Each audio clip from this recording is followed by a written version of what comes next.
میں نے کہا کہ ایمان کے لیے نمازوں کا ہونا کافی نہیں، ذرا توجہ، ایمان کے لیے نمازوں کا ہونا کافی نہیں، حج کرنا کافی نہیں، عمرہ کرنا کافی نہیں، حافظ اور قاری ہونا کافی نہیں، عالم اور پیر ہونا کافی نہیں، مفسر اور محدث ہونا کافی نہیں ہے جی، بلکہ ایمان کے لیے کافی ہونا یہ ہے کہ حضور کا ادب سینے میں بھرا ہوا ہو، حضور کی تعظیم کرتا ہو۔ کئی لوگ ہیں جن کی جناب بے شمار مساجد بھی ہیں، مدارس بھی ہیں، لیکن حضور کا ادب نہیں کرتے، نمازیں پڑھ پڑھ کے متھے کالے کیے ہوئے، اتنی داڑھیاں ہیں، سر پہ ٹوپیاں بھی ہیں، قرآن بھی پڑھتے ہیں۔ میں نے کہا ایمان کے لیے نمازوں کا ہونا کافی نہیں، بلکہ حلالی اور نبی کا عاشق ہونا کافی ہے۔ میں نے کہا اگر نماز کا کافی ہونا کافی ہوتا تو جب قبر میں جاتے ہیں 3 سوال ہوتے ہیں، نماز پہ جان چھوٹ جاتی۔ پہلا سوال من ربو کا، دوسرا ما دینو کا، دسو قبر چیان والیا تیرا رب کون ہے، تیرا دین کی ہے۔ اگر دین اور رب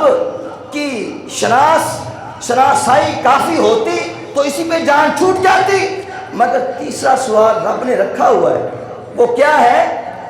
آمنہ کے نام قبر میں تشریف لائیں گے، حضور قبر میں تشریف لائیں گے، فرشتے کہیں گے او قبر چان والیا ما کنتا تقول فی حق ھذا الرجل، بتا اس ہستی کے بارے میں دنیا میں کیا کہتا تھا؟ آپ اور میں کہیں گے کھڑے ہو کے یہ تو ہمارے آقا مولا ہیں، ہم تو کہتے تھے مصطفیٰ جان رحمت پہ لاکھوں سلام، شمع بز میں ہدایت پہ جی سوہانی گھڑی چمکا طیبہ کا، جی سوہانی گھڑی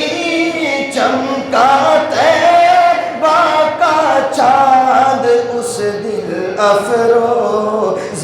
ساعت پہ نام مصطفیٰ